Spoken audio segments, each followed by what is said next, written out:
I'll take the next 20 to 25 minutes for comments. Good morning, Peter. I was surprised hearing your guest saying this country needs system change when it was his party who denied this country system change in 2016. A lot of people blame the UDP. They say that, once lawyer Dabo was freed from prison, he came and turned the head of Adam Barrow. No, yes. I don't know where this is coming from all the time. But you said, just like the other things he said, you say, why is Scotty not hearing this? UDP came in and we had only 3 ministers in that government. People tend to forget that they behave like UDP controlled the government. No, we had 3 ministers. Usainu Dabo, Amadou Sane, and Lamine Dambudiba. Those are the only 3 ministers we had in that government. How could we have effected system change? We were not running the government. Adam Barrow was running, and he was an independent candidate, originally from UDP, but he became an independent candidate. And he, brought around himself all the enablers from the Jammeh regime, and they continued the Jammeh system. So we wanted system change, but we could not because Adam Barrow would not allow it. UDP was not the president. UDP was not running the government. UDP had only 3 ministers in that government. So we could not effect any change. The things we did, like just one simple example, Amadou Sane tried to change vehicle policy. Barrow blocked it, and so many other initiatives. We were not running that government. We had only 3 ministers in that government. The systems changed. We could not, even though we went ahead. It was our ministers who went to negotiate the $1.7 billion, as I mentioned just recently. That was negotiated by Amadou Sane and lawyer Dabo. They negotiated those things. It didn't work out. That would have turned the Gambia around, and we could have changed the system. So we said, let's go for all the reforms, from the security sector to the legal sector to everywhere. We wanted reforms, and those reforms plans were there. Adam Barrow refused to implement them. So it's Adam Barrow who thwarted the regime change, not UDP. Okay. Let's be fair to UDP.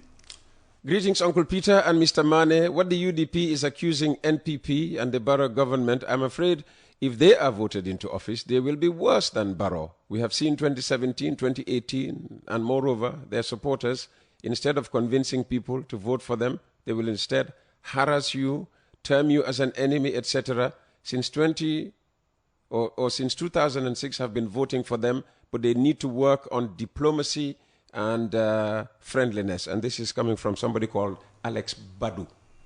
Okay, Alex, we are not what you're saying there. There are people who claim to be supporters of UDP who are saying horrible things. And sometimes these are people who are not even UDP but who disguise as UDP. Well, like this is a lady who went out and said a whole lot of horrible things about, I think it was the Jolas, and we identified her and handed her to the police. And she turned out to be the sister of Barrow's driver. Oh. Yeah. So, and they released her. The guy who claimed that he wore some charm for Barrow for 10 days and didn't pray, etc. I can't remember the name. His sister. That was the lady who was doing that. We identified her. We went around to find her. We identified her, handed her over to the police. So this was an imposter. What about people who are genuinely UDP who would just sit there and insult people? Yes, they don't choose their targets. For them, they would go at anybody and everybody. Maybe I shouldn't say this, but I will. You mentioned Al-Mohamed Tal disappearing. I said he was working on a very important document. He was working on the code of conduct for UDP, which we examined yesterday. Breaking news. Yeah. It's not finalized yet, so maybe I shouldn't have been talking about it, but it's important for Gambians to know what we're doing. There's a code of conduct coming forward. We are a party that values internal democracy, that values discipline, that values integrity. And we try to rein in some of these people who say they speak in our name, but who are hurting us and hurting the country. And we can't continue having that happen. So we say, you know what? We're going to have a code of conduct. Anybody who claims to be UDP and who does these wrong things, we're going to have to handle that matter in a determined but a codified way. We're not going to do these things because we're having some reaction to somebody. No, but we have a code of conduct that's been set out. Everybody will know what are your responsibilities, what are your rights. If you violate this, you will do it according to, because we believe in the rule of law. So everybody will know the opportunities you have to do the right thing. Okay. And the sanctions, So is naming and shaming an option? Not naming and shaming, is telling you that if you're not doing this properly, we'll get rid of you. We'll expel you from the party. Yeah, okay. Expulsion, but Yeah. I mean, naming and Some shaming. will be also... suspended, some will, other forms of sanctions will be there. Okay. We don't want to shame anybody, but we want to discourage people from doing this. That code of conduct will probably make people think twice if you really, really are a UDP supporter and a real good Gambian who wants to see the Gambia progress. Thank you, Uncle Peter, for hosting this knowledgeable man. I really enjoy his sessions. This is from Jeba of Fajikunda South. Let's move on. UDP accepted and welcomed Sabali into their party even though he served in Jammeh's government. Is it not unfair for Mr. Mane to criticize President Barrow for doing the same thing? And this is coming from Ibrahim Abaji. You can't argue against that. He has a point, but Sabali, to all intents and purposes at the time, had repented for what he did. And he came to join the UDP. And we believe that everybody deserves a second chance. And we give him that chance. So I don't want to discuss Sabali more than that. But what we're seeing with the NPP and its strange bedfellows of the APRC, which are even against Jammeh, those guys are doing exactly all the wrong things that Jammeh and his government did. We are saying APRC is not responsible for what Jammeh did. They did, some of them in the party did aid and abet that. But the bulk of the... When you turn KMC into literally, APRC, campaign finance, APRC grounds. Yeah, and a campaign finance institution for APRC. But that was not the entire APRC. It was the chairman of the KMC. I mean, that's the executive converging there. And, exactly. And so that's why I say it's a taking few people... money that was meant to, develop KMC. Build roads for me in London Corner. Right. See how backward we are in London Corner. Exactly. So, and I lived in London Corner, so I know what it's like. And I go there to Marsengelo, when they broke the houses of the people and they wouldn't even pay them compensation. I see all that was happening. But what I'm saying is, APRC, the ones who Barrow co-opted, are the ones who helped and enabled Jammeh to do all the wrong things. And they have not done anything to change their ways. If anything, they got entrenched in what they did, and they were helping Barrow do the same thing that they helped Jammeh to do.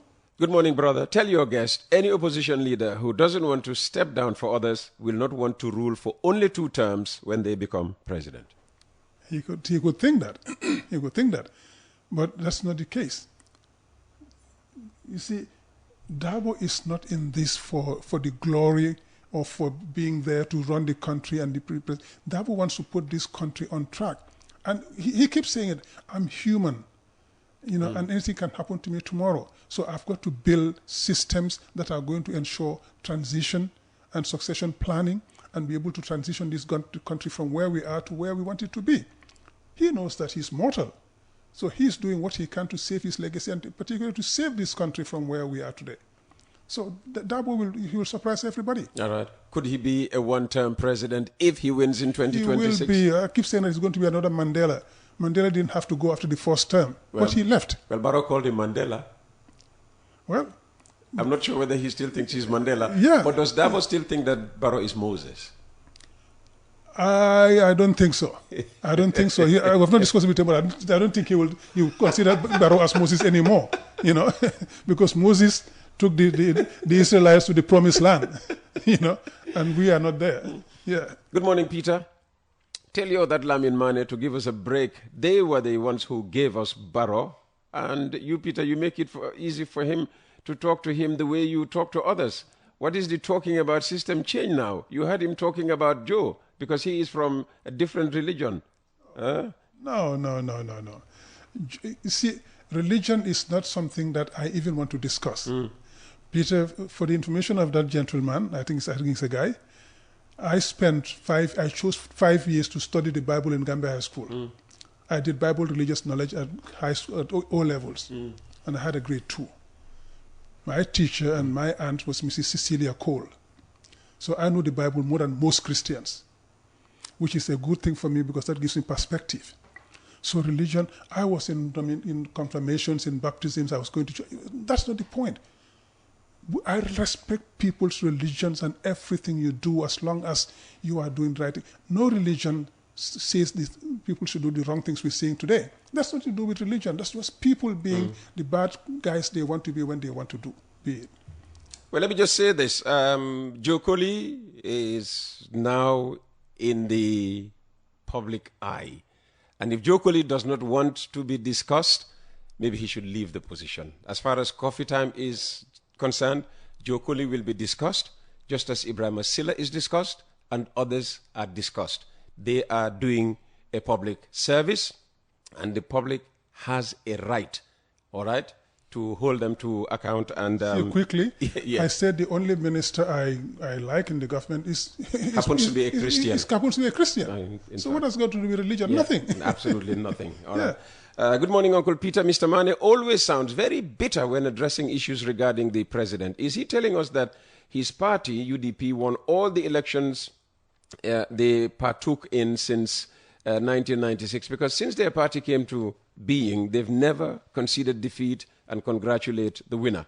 He should also take into account that the same IEC oversaw the local government elections where they were able to secure so many seats. Yeah, you see, that's the thing. We are not bitter.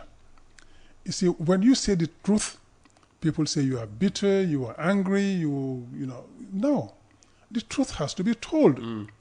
And there's no two ways of saying it. You say it the way it is. And 2021, they stole the elections. And they knew what they did, and we know what they did, and the evidence we provided, and it was not examined. The past elections, Jammeh here was telling us, even if you don't vote for me, the Jinns will vote for me. There were no Jinns voting for Jammeh. It was the people, the votes that he stashed in headquarters, which they were distributing across the country. These people aren't even voting, but they had the numbers in the system and they were distributing it. That's how he won elections, and we all know that. When they burned down the APRC, I think it was the Politburo. Secretariat? Was it not the Secretariat? I can't remember exactly what the name it was, but it's one of their base. When they burnt it down with those cards. Opposite the Child Fund building, yes. When they burnt it down, that's how he lost the elections, because they weren't able to distribute those votes across the country. He would have, if you have 300,000 votes already stuck in the system, whatever you get on top of that will assure you victory. That's already a third of the entire. Goodness me! Not even a third. At the time, it was more than half. Yeah. You know. So that was what he was doing. That was what was happening, and everybody knew about that. So the elections were not lost; they were just being rigged. But when you talk about these things, people want to bury their heads in the sand. Maybe they just didn't know these things happened. Yeah, but we've been talking about this for some time now. This was happening. When Jammeh lost, at one point he said, by the way, where are our 300,000 votes? Nobody could tell him that the headquarters was burnt with those cards. You know? Yeah. Good morning, Uncle Peter. Please tell your guest UDP in power will be the worst, because in 2019, I was sent to an office, and when I entered and said, Assalamu alaikum, they didn't respond.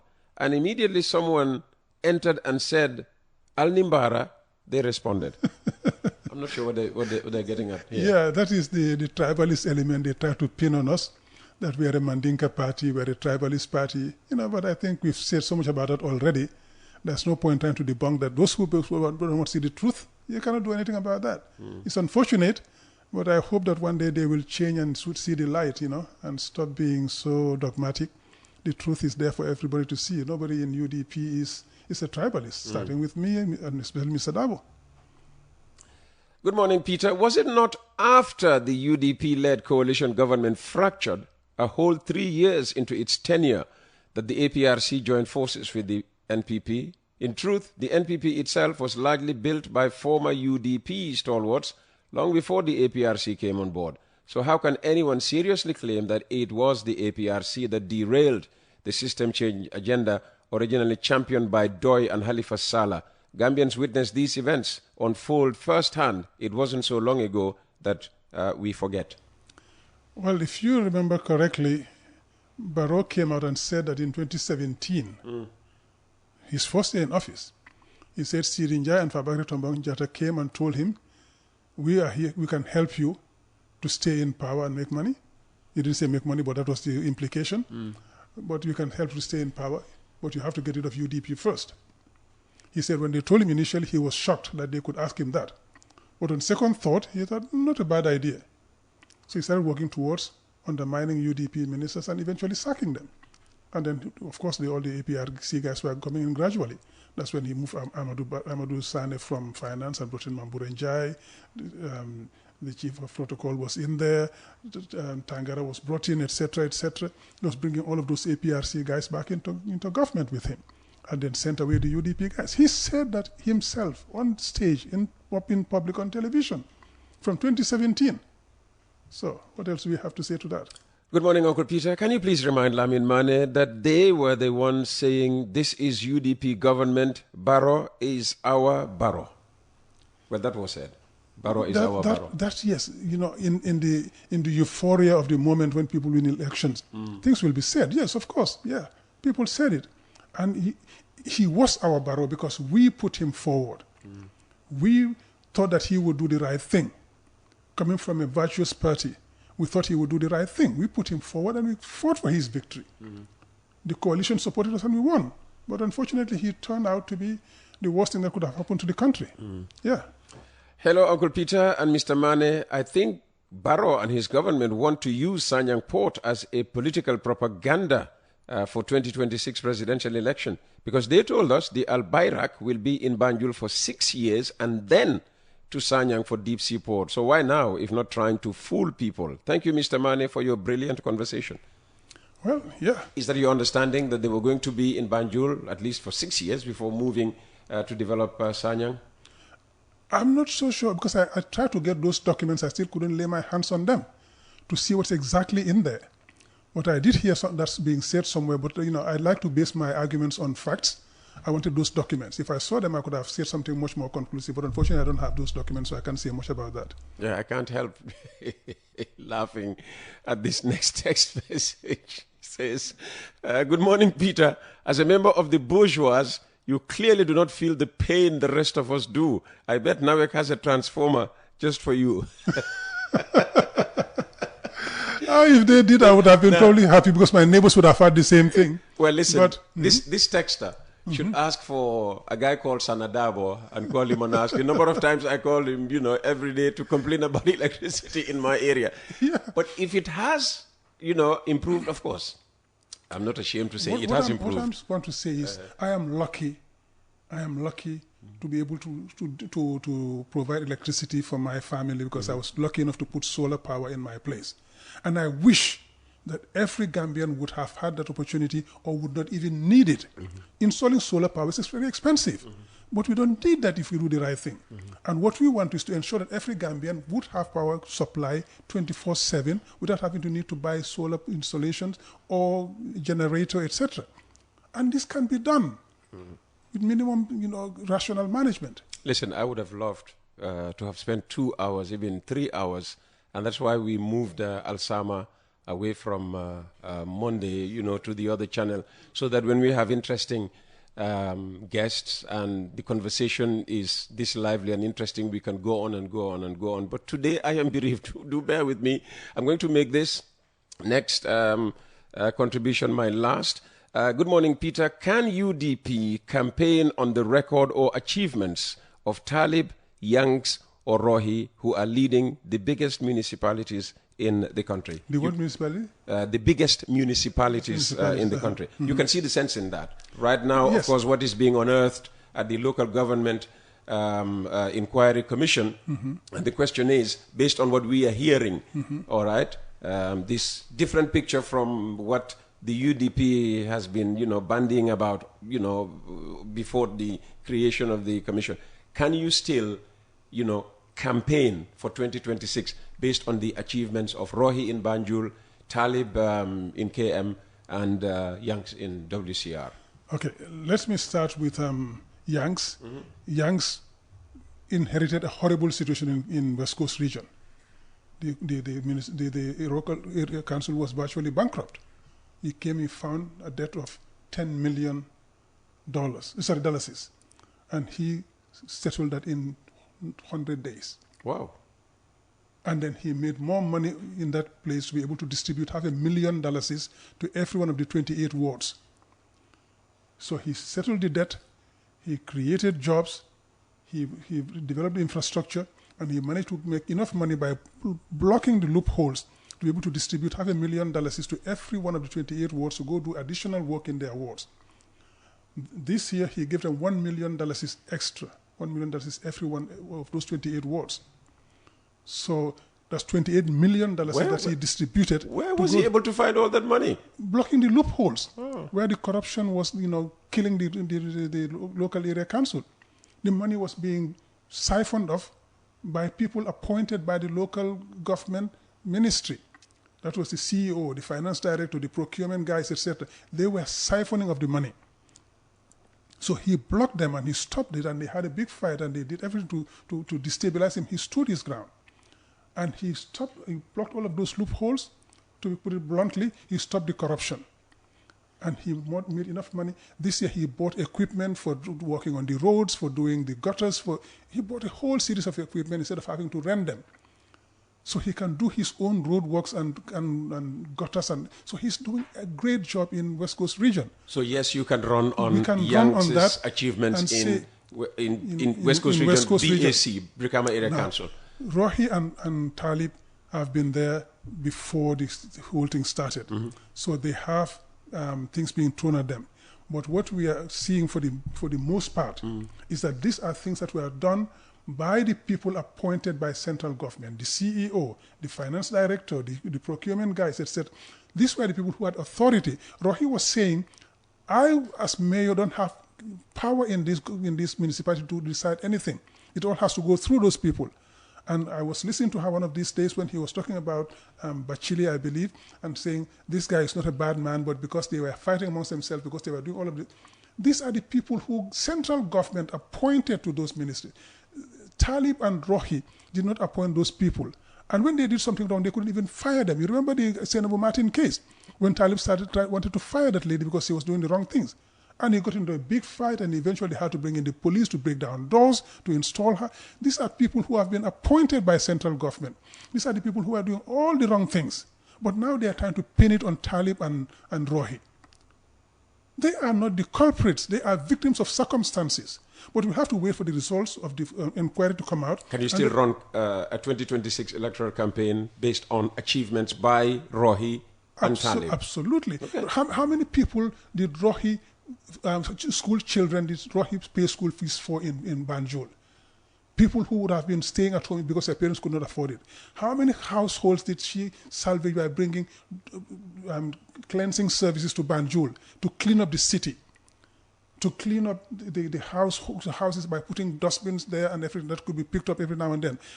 She fought to get the Banjul roads done, even though it ended up in a huge corruption and she could not control it either. She fought for the project, but she didn't implement it. So the corruption became huge, and she was just, again, sitting silent and complaining. She did all of that. She built a new municipal building for the Banjul City Council when they were working in some, horrible places. Rohi did a lot. And then she brought Rafaela. And Rafaela did not only for Banjul, but did for the whole of the country, because she was mayor of Banjul and a woman. The only woman mayor in this country. And we brought that lady here, the UDP. And she fought and got Rafaela. When she got Rafaela, she not only worked on Banjul with the money from Rafaela, but she was taking it all over the country. She's taking it all over the country. Yeah, but she was allegedly taking money also from the council to, fund Rafaela, supposedly projects that were being funded by Rafaela. I will wait for the report to come out on that, because Rafaela is controlled, and I don't see how she can take money from that and put it into Rafaela. No. She was taking money from BCC to supposedly fund Rafaela projects. There could be projects which are co-funded by BCC and Rafaela. It could be. I said I'm not preempting anything. I want to see the final report. Okay. But if projects are co-funded, we have co-funding mechanisms. If projects are co-funded by Rafaela and BCC, it's normal that they put BCC money in a project that Rafaela is in. We have that all the time in all sorts of projects. But basically... And Talib? Talib brought the Mbalit project to KMC. We were swimming in dirt in this municipality, to the point where people once went and dumped dustbins in front of the mayor's office or house, or home, because they just couldn't. Everywhere in Serekunda, in KM, people are burning trash every day. The smoke was killing people. Okay, the asthmatic patients were horribly suffering. The Bakote dump site was a sore to the eye and a health hazard for the SOS and all the people who live around there. He fenced it, he cleansed it, cleaned it up. He did what he could do.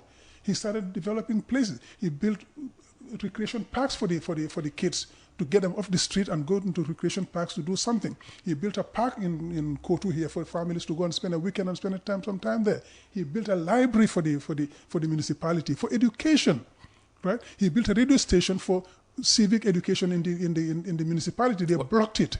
They wouldn't give him a license. No? Football fields and basketball courts.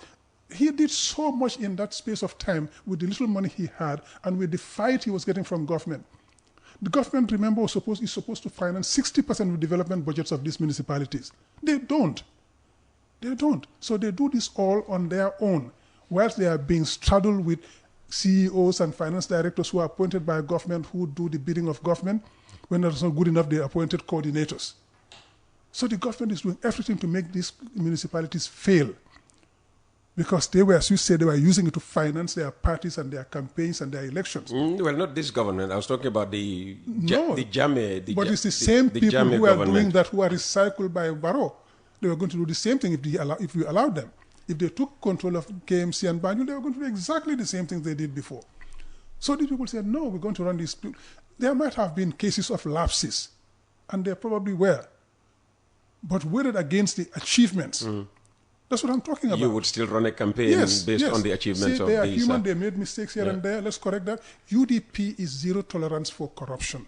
If it is there, we will denounce it and we will fight against it and we'll move forward and do better. But let's wait for the report to come out. I don't want to preempt anything. Absolutely. Lamin, thank you very much for your time this morning. A pleasure as usual to be here. Fantastic. Lamin Mane from the UDP, bringing us to the end of today's edition of the program. We're back tomorrow. He mentioned Sinebu Martin. She's going to be on the program tomorrow from 10 o'clock. Before that, Dr. Cisse, as always, from 9 o'clock. Thanks for watching. Jar Oil. The company have filling stations across the country, and our rates are relatively cheaper than anyone else across the country. Jar Oil is the biggest producer and distributor of cement in the country with the most competitive prices in the market.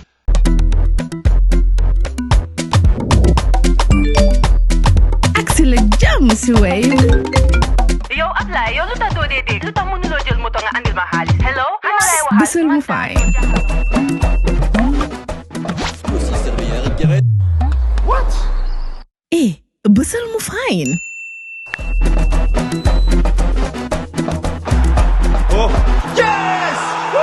Wave Axina Gambia. Deposit and withdraw money, pay bills and buy mobile credit without fees. Transfer money wherever in the country for only 1% fee. At Wave. Bisul mu fine? Wave. Your money is yours.